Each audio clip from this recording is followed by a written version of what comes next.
Okay, we have time for one more question, and we'll begin with Ms. Rakucci. This is kind of a long one, and it's kind of a culmination of a lot of different questions people have submitted. What is your yeah, listen carefully. What is your view on recent or current projects such as historic Old Town, Riverside Gateway, Town Square, the Oak Street Roundabout, traffic lights, and Vernon Street and Dry Creek mixed-use development? And I get 90 seconds. Sure, I'll repeat them. Yeah, let's hear it one more time. Historic Old Town, Riverside Gateway, Town Square, Oak Street Roundabout, traffic lights, and Vernon Street and Dry Creek mixed-use development. It actually came in one question, but there have been several questions on various ones. I'm just going to kind of hit it generally. Some of these things I think are really good, and some I don't really agree with. I'm glad we're having the town square. It's kind of seeing it going through, just being all torn up right now is not very pretty. But I think it's going to be a nice project, and I think we'll be able to have some of our big events like we do now with our Christmas tree lighting and a lot of things for the community. I think that'll be nice. The roundabout, that's still in discussion. It came before us. The council did vote for it, but the council, I also asked for another meeting for public comment, more public comment, and we had a special meeting for it so people could get more information about it. I've gotten more information and a little bit more enlightened. It's coming back in probably February, March. I don't know if it's a done deal, but we're just looking at traffic and what that means. So I think it's a mixed bag. I think some of the things are very outstanding and good, and there's some things that maybe I'm that lone wolf on the pole on that one. But I think we're going to have a new business that is going to come in this weekend in downtown.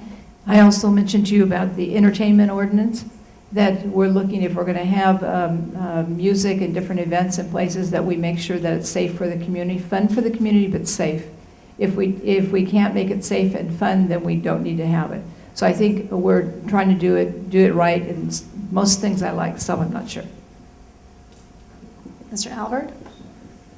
Being your only candidate that's been actually part of the revitalization efforts from the original planning through the different committees and sitting on the Roseville Revitalization Committee, I can tell you that every dollar that is spent on revitalization comes back to the city in something like $14 in its term. It is a good investment. A quick story, over in historic Old Town, you've got buildings that are falling apart, they're dilapidated, they were selling for 50 cents a square foot, leasing out. Horrible. Get a business in there, it can't be sustained, it's a lousy area, it's a riffraff around there. The city comes in, they put some money in, the land owners put money in, they totally revitalize, they rebuild the building from the inside, they make it structurally sound. Now we've sold or leased out property for $1.25 a square foot in historic Old Town. It is now a viable area. It's an entertainment district. That's wonderful tax revenue coming back to the city that would have never happened had we not done revitalization. Same thing on Vernon Street. The money that we put in is going to come back to the city. This is economics. It's basic economics. There's proof all over the state for this. When the state stole the money, that was really irritating to a lot of people because they were just grabbing for dollars, but it was something that severely hurt our community. That we now have a Roseville, the RCDC, Roseville Community Development Corporation, which is going on continue on this because the investing in revitalization is something that definitely pays back to the city in tax revenue, quality of buildings. Mr. Osnick?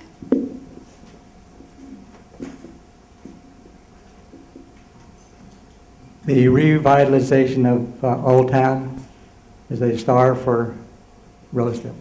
It's a good project. The next thing that's going to be put in there would be a parking garage. Whatever happens, though, with a private partnership with the city, it may be under Agenda 21. If you're not familiar with that, eventually you'll be driving a car that's been put before you. You live in a house that's been put before you, and so on. So that's a little frightening. On downtown, that master plan, I already said, has $28 million invested. The question is, if it's going to be $14 for a dollar saved, that's nearly $500 million that will be returned. I don't believe that, and I don't think it'll happen. On the roundabout, there's a roundabout in Europe, and that's where it makes a quaint thing. I don't know what the statistics are for a roundabout on Oak Street and Washington Boulevard, but I'm a little frightened about it. And I think that we should take another good look at it before we put it in. Ms. Garcia? Thank you. I am very excited about our downtown specific plan that our city is in the process of building right now. The monies that are building that, none of that money has come from our general fund. It's come from our strategic improvement fund, public facilities fund, fire facility fund, business improvement fund, and water and sewer rehabilitation funds. So that's where the money is coming from to do the downtown square project. I think that it's going to be a wonderful place for people to congregate in the new town center. I'm excited about the movement of the fire station over from Oak Street to Linda Drive, and then the possibility of building some lofts and businesses along the Dry Creek area to attract people and bring folks to the downtown and historic Old Town areas. As far as the roundabout goes, I know that the city is continuing to look at that. We are trying to see and look at all the traffic possibilities just to see if that is going to be conducive to the Washington Oak Street area and see how traffic flows through that. So as Pauline Rakucci said, that's going to be coming back to council, but we are still definitely looking at the possibility of building a roundabout. But in general, I'm very excited about the revitalization that has gone in our city and the tax dollars that it brings and the revenue back to our residents for all of you to enjoy and the amenities that we provide. Ms. Gore? I'm pleased that our city has really been a city with forethought and really looked at what our community needs. Several years ago, they looked at Old Town and Riverside and Vernon Street and said, you know what, we have to do something with our city core. We need to make it look better. We need to address infrastructure needs. They redid electrical and water lines and main lines and all sorts of things to make sure that we could actually have a viable downtown business area. And so I'm pleased that we've got a great looking Riverside and Vernon Street.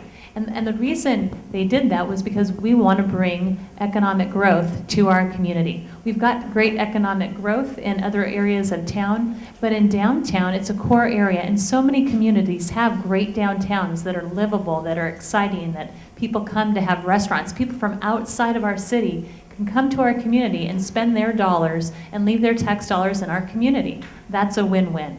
So I appreciate the work that's been done, and it's an opportunity for economic development, economic stimulus, and that's something that's really important that we need as a community. So I appreciate the work that's been done, and I look forward to having a great community living room at the Civic Center, a place where there can be theater and farmers markets and things that bring our community together. We have a wonderful community, and people enjoy having opportunities to gather together, to be in a place where we feel like this is a community. We need those opportunities, and I appreciate our city leaders doing those types of things for us. Mr. Mendonça? I am excited to no end about the revitalization of Old Town. I think that with the town square, that's just kind of the cherry on top of the sundae. It's going to entice so many people, not just in our community, from other communities and neighboring cities and counties to come and spend their tax dollars here. They may find a restaurant they didn't know that they're going to fall in love with and become a loyal customer. They might find a boutique business down in Old Town or on the outskirts of Old Town near Vernon or wherever, somewhere in that district, because those shops are unique, and that's something that you don't find a lot. It's different from your gallery, it's different from your fountains. I mean, that's a whole different district, and we need to embrace that, and I'm glad that we didn't lose it. And it's good to see the community is supporting that those stores are still seeing customers, that we're seeing less empty storefronts and less empty buildings. They're starting to fill up, and that's good. That means people are investing in downtown, they're shopping downtown, they're spending time downtown, so we need that. As far as the traffic lights, that was something I had talked about with Chief Hahn. We don't have traffic cameras here in Roseville anymore. And because of that, we are seeing a few more traffic lights, but there's a reason for that. The traffic cameras cost a lot of money. It wasn't cost effective for the city, so a few more lights are actually saving us money and saving us officers and creating safer streets. As far as the roundabout, I'm not sure if I'm for or against it, but what I am excited about is it's a starting point. We're talking about it. It's a solution. It's one solution, but at least we're talking about it. Okay, that concludes our time for questions tonight. I did neglect to mention early in the meeting that one of our candidates, John Schwartz, was not able to be here tonight due to illness. So there are 7 candidates. And now we'll begin with our closing statements. Each candidate will have 2 minutes for a closing statement, and this time we'll begin with Mr. Alvord.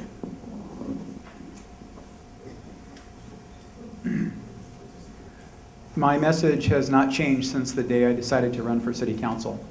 My tagline is getting Roseville back to work. I'm doing this, I'm running to help our economy. That's the only reason I'm running. I know I have a skill set and some experience that can really make a difference on city council. My wife and I have decided to retire here.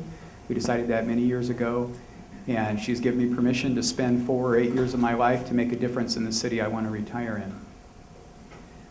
Roseville's unemployment rate is higher than the state average. We need to change that. Over 90% of all the jobs in Roseville, and it's actually like the state, they belong to small business. That's a huge amount of our workforce working for small business. One way to work on our economy is to do things to help those small businesses. Work on supporting our entrepreneurs, provide incubation services, training services to help them stabilize and grow their businesses. We've got the ability to do this, and that's going to have a drastic effect on our city. One example I gave before is teardrop signs. We lowered the sign ordinance, slackened it, but we still don't allow teardrop signs. There's a cell phone dealer close by here that budgets in his budget between $1,000 and $2,000 a year to pay the fines for the signs that he puts up. They're actually pretty nice flag signs. But when he doesn't have them out there, he doesn't make money for his employees. When he puts them out there, he makes tremendous revenue. It's worth it to him to pay for this. We need to think about things like that in our economy. We don't want ugly signs, but we just little things. There's so many little things we can do to help the small business owners out. I would like you to please seriously consider who you vote for. You've got 7 candidates. There's 3 seats open. Pick First of all, I want to thank Jack Wallace for setting this up and to the League of Women for helping us out. As your council member, my priorities are smaller government. There's a community development corporation. It spends money.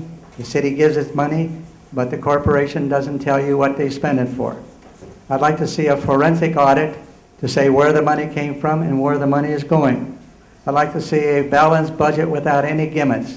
There were $2.8 million moved from the health care fund to balance it. I want honest government. I don't want to see fees that are hidden taxes. I'd like to see reasonable compensation for all city employees. That's why we're doing this initiative. And I would suggest and seek your vote for the city council. Thank you. Ms. Garcia? Thank you. My priorities continue to be the same in 2007 as they do today, and that is public safety is my top priority, to keep our community safe through our community policing programs and also provide quick emergency response to our residents. Fiscal responsibility, to be prudent with our tax dollars and ensure that our city provides always a balanced budget. Maintain a high level of city services, ensure that we're able to deliver the premier services to all of you that you trust and have enjoyed over the years. We're very lucky to have all the bike trails, the libraries, the senior and youth programs. And economic development, as you've heard me say, is high on my priority. I want to bring jobs and tax dollars to our community. I feel that I have a true commitment to serving all of our residents and businesses here in Roseville. I think I have a good proven track record serving on the council since 2007 and have been able to show all of you that. As a lifelong resident, I represent the past as well as the future of Roseville. And I also feel that my business experience working in banking for the last 32 years has brought a good fiscal approach to my work on the council. I also described I have good communication skills and will continue to listen to our residents' needs and act quickly on what you are looking for and get a decision back to you right away. I would appreciate your vote on November 6th. Thank you for attending this evening. Ms. Gore?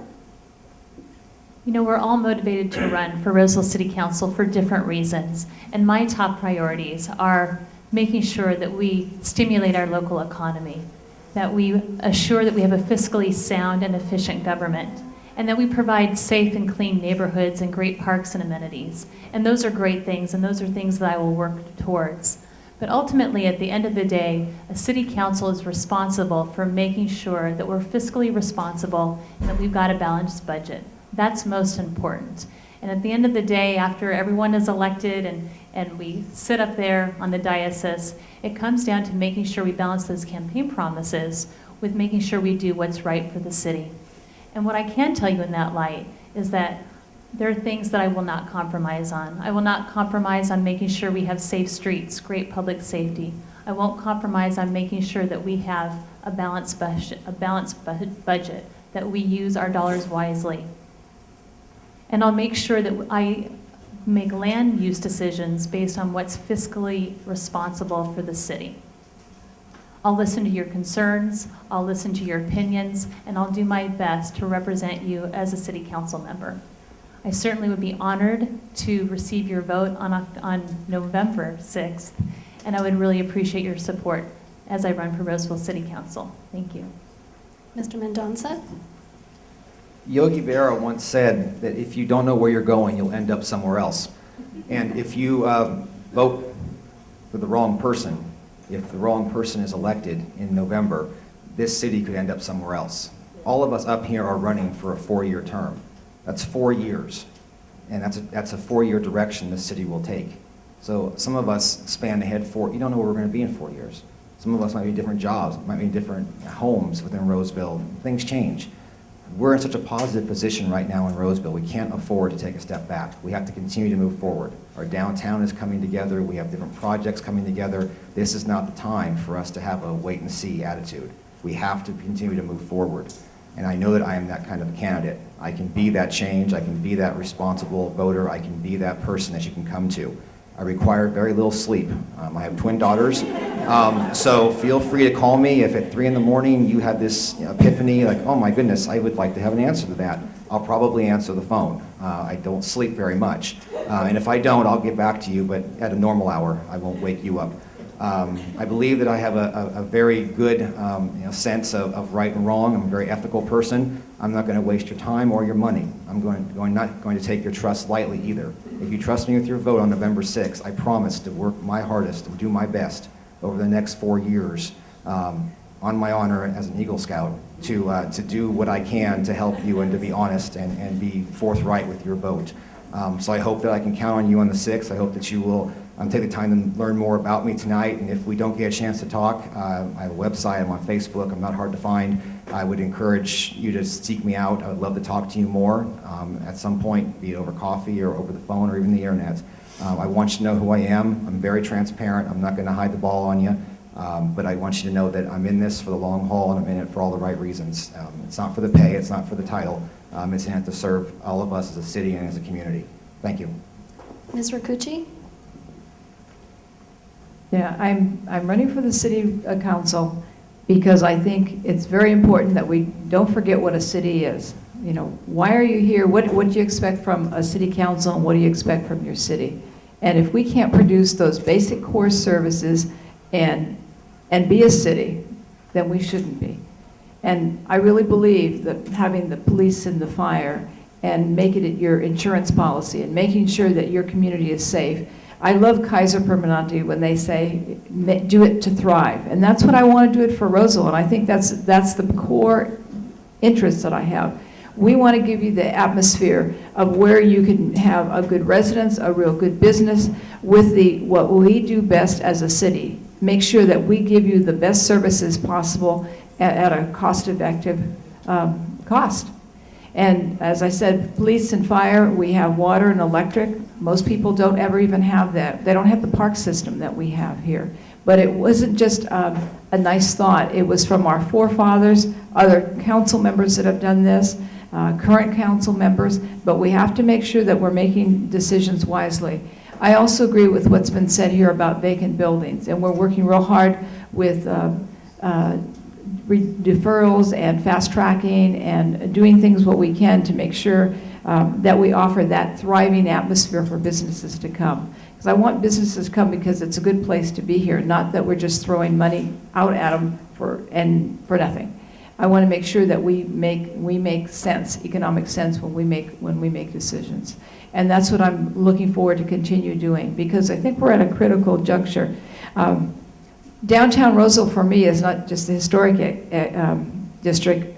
Both Carol and I grew up in Roseville, so this was like where we shopped and we lived, and it was real life as a kid and real stores.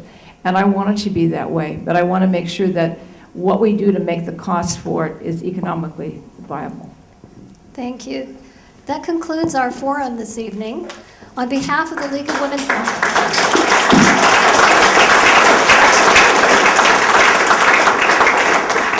On behalf of the League of Women Voters and the Roseville Coalition of Neighborhood Associations, I thank the candidates for participating. You all did a great job. I would also like to thank all the volunteers who made this forum possible.